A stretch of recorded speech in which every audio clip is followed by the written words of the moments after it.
তুমি এই পরোটা কার কাছ দিয়ে শিখেছো? ভাটবাজের কাছ দিয়ে? না পরোটা আমি শিখেছি, দেশে থাকি, দেশে বাড়ি থেকে শিখেছি। দেশে এটা কারোর কাছে পাওয়া যাবে না, কেউ বানাতে পারবে না আমি ছাড়া, আর এরকম টেস্টি করতে পারবে। জোর জোর গলায় বলছো? জোর গলায়। যত পিঠাই পরোটা দোকান আছে দেখে আসো, কারু কাছে না। তুমি এই পরোটা কার কাছ দিয়ে শিখেছো? ভাটবাজের কাছ দিয়ে? না পরোটা আমি শিখেছি, দেশে থাকি, দেশে বাড়ি থেকে শিখেছি। দেশে আমাদের দোকান আছে। ও ওখান দিয়ে শিখে এসছো? মানে অনেক দাদারা তো এখন তো বিশ্ববিখ্যাত হয়ে গেছে, 400 কোটি 500 কোটি ফেস ভ্যালু।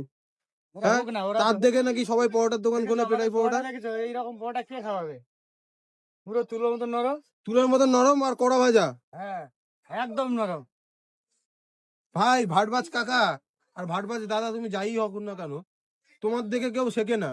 তুমি লোকেরটা দেখাও আর ওখানে গিয়ে দোকানে গিয়ে ভুংভাং বকো, ঠিক আছে? ফুল গ্যারান্টি, এইরকম পরোটা কেউ সেল তুমি দেবে? গ্যারান্টি দিচ্ছ? Full guarantee. তো তোমার তোমার তো ডান ডান বগলের পাশে তো একটা দোকান আছে ও দিক না, বিশ্ববিখ্যাত, ফুল গ্যারান্টি। ভাটবাজ। এই পরোটা খাবে, ও পরোটা খাবে, খাওয়ার পরে কাস্টমার বলে দেবে কাস্টমার রিভিউ দেবে। কোন পরোটা ভালো। এই তো দাম দাদা কত? খাচ্ছে 50 টাকা না 60 টাকা? পরোটা। শুধু মাত্র কত টাকা? 15 টাকা, মাত্র 15 টাকা। মাত্র 15 টাকা?